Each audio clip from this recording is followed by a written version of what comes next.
اس کے بعد طاقت بھی زیادہ ہے، ٹیکنالوجی بھی زیادہ ہے، وسائل بھی زیادہ ہیں، اور وہ ایک لمبی جنگ لڑ بھی سکتا ہے۔ لہذا بھارت اس کو چیلنج نہیں کرتا، چاہے وہ گالون سیکٹر میں آئے، چاہے وہ پینگونگ لیک کے علاقے میں آئے، چاہے وہ فنگرز کے ایریا میں آئے۔ چائنا جہاں سے چاہتا ہے، جب چاہتا ہے، وہ بھارت کو چیلنج کرتا ہے، جب چاہتا ہے بھارت کے راستے بلاک کرتا ہے، جب چاہتا ہے بھارتی فوجیوں کو پھینٹی لگاتا ہے، اور پھر اس کی ویڈیو بھی وائرل کرتا ہے۔ وہ کک آف دا سینچری آپ کو یاد ہوگی، جو چائنیز فوجی نے بھارتی فوجی کو ایک رسید کی تھی اور وہ الٹ کے گرا تھا۔ تو اس طرح کے بہت سارے مناظر ہیں۔ اب بھارتی فوجی چائنیز فوج کا سامنا کرنے سے کتراتے ہیں، اور ان کا وزیر اعظم نریندر مودی پوری دنیا میں ایسی گفتگو کرتا ہے جیسے کہ وہ سپر پاور ہے۔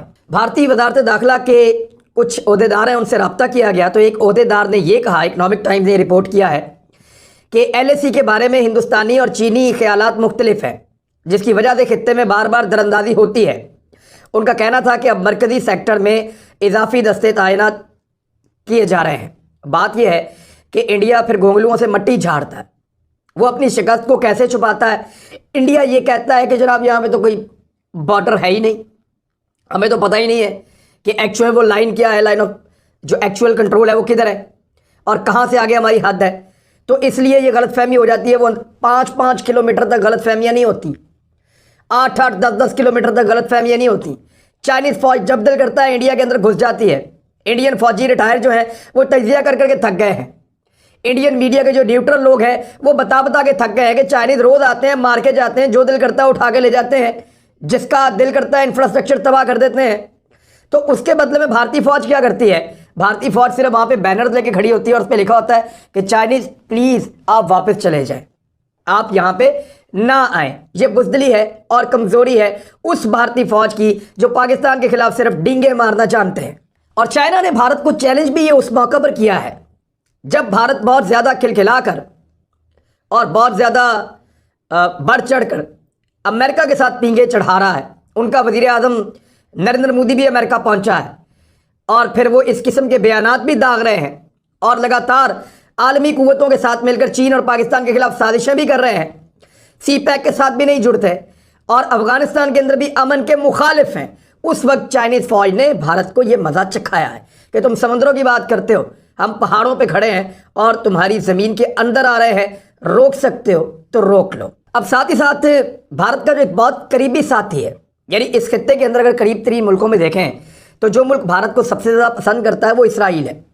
اسرائیلی وہ ملک ہے جب پاکستان کے اوپر بھارت نے حملے کا پلان کیا فروری 2019 میں، تو جو ان کے کمانڈ روم میں فوجی موجود تھے وہاں پہ اسرائیلی ان کو سپورٹ کر رہے تھے مبینہ طور پہ۔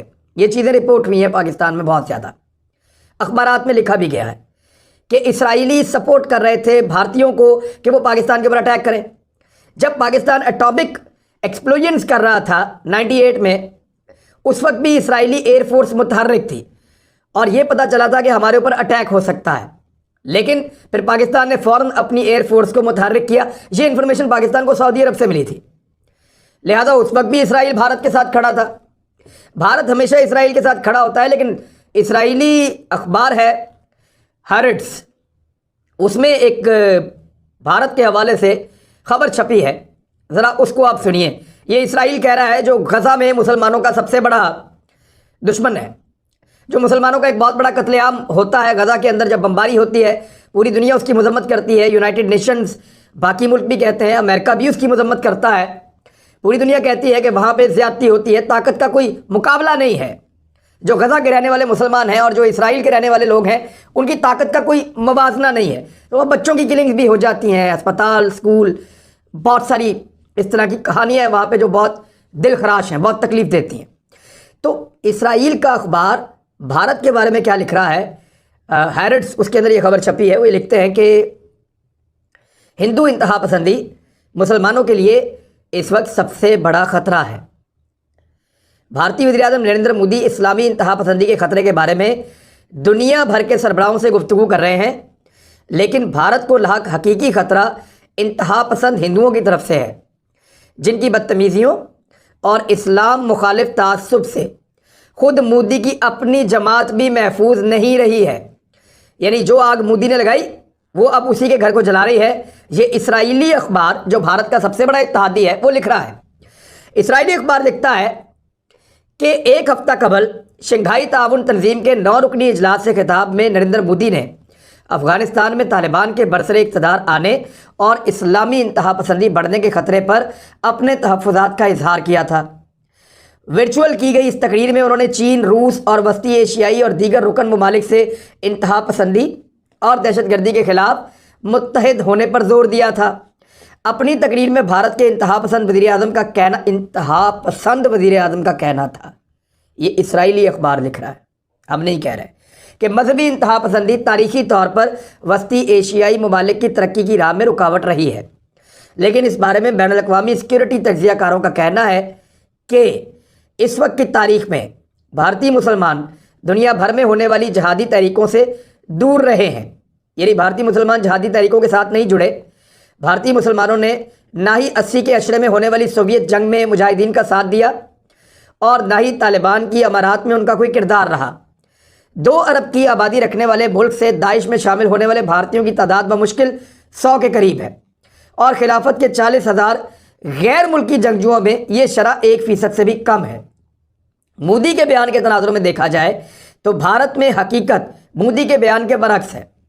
ہندو انتہا پسند جماعت بی جے پی سے تعلق رکھنے والے نریندر مودی مسلمانوں کو اپنی انتخابی مہم میں مہرے کے طور پر استعمال کرتے ہیں۔ حقیقت تو یہ ہے کہ بھارت میں اکثریت ہندو کی دہشت گردی اور انتہا پسندی اقلیتوں کے لیے سب سے بڑا خطرہ ہے۔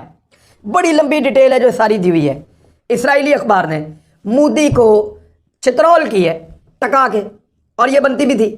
تو اب ان کے اپنے اتحادی، ان کے اپنے قریبی ان کو فاشسٹ کہہ رہے ہیں، اور یہ کیوں ہو رہا ہے؟ غور کریں۔